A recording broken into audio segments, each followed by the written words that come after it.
পালিয়ে যাওয়া ফ্যাসিস্ট গোষ্ঠী পরাজয় মেনে নিতে না পেরে ষড়যন্ত্র অব্যাহত রেখেছে, এমনটা জানিয়ে তাদেরকে ছাড় দেওয়া হবে না বলে হুঁশিয়ারি দিয়েছেন প্রধান উপদেষ্টা অধ্যাপক ডক্টর মোহাম্মদ ইউনূস। বলেন, সব হত্যাকাণ্ড ও গুম খুনের বিচার হবে। জুলাই গণ অভ্যুত্থানে আহত ও শহীদ পরিবারকে রাষ্ট্রীয়ভাবে আর্থিক সহায়তা প্রদান অনুষ্ঠানে তিনি কথা জানান। যাদের ত্যাগের বিনিময়ে নতুন বাংলাদেশ, তাদেরকে স্বীকৃতি দিতে রাষ্ট্র সব রকম ব্যবস্থা করবে বলেও জানান প্রধান উপদেষ্টা। জাহিদ রহমানের রিপোর্ট। একসঙ্গে বসাতে ভালো হলো।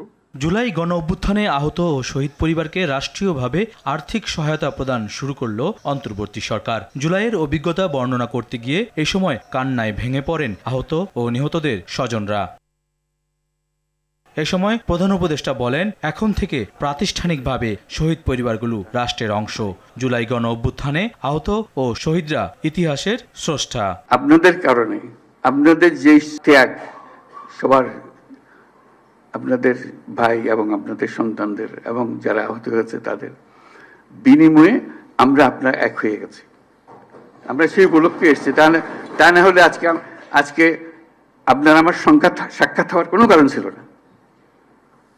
যদি এই অভ্যুত্থান না হতো, কে কাকে চিনত? কেউ কাকে চিনতাম না। এত বড় কাজ যারা করলো, যাদের হাত দিয়ে এটা ঘটলো, তাদেরকে এত সহজে বিদায় দেওয়া যাবে না। তাদেরকে স্বীকৃতি দেওয়ার জন্য যত রাস্তা আছে, সব রাস্তা দিয়ে আমরা অগ্রসর হতে হবে।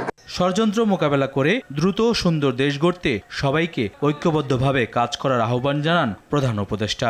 সম্প্রতি যেসব ঘটনা ঘটলো তোমাদের চোখের সামনে হলো, এটা একবার না, আরো সামনে আরো বহু রকমের ঘটনা ঘটবে। কারণ ওরা তো ছাড়তেছে না তাদেরকে তাড়িয়ে দিয়েছে। তারা বলতেছে আমরা সহজে মেনে নেব না।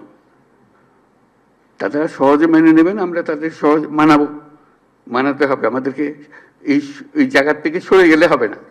তোমরা একবার জয় করে পুরো বাংলাদেশ নতুন বাংলাদেশ করে ফেলেছো। এই নতুন বাংলাদেশের ভেতরে যারা গন্ডগোলের সৃষ্টি করতে পারে তাদেরও নিশ্চিহ্ন করবো আমরা। তাদেরকে দলে বেরিয়ে ফেলবো, নিজেদের মধ্যে নিয়ে আসবো, আর তা না হলে আইনের কাছে সুপর্দ করে দেব।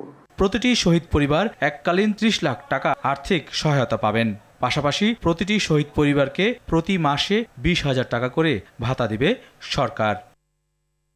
জাহিদ রহমান, RTV, ঢাকা।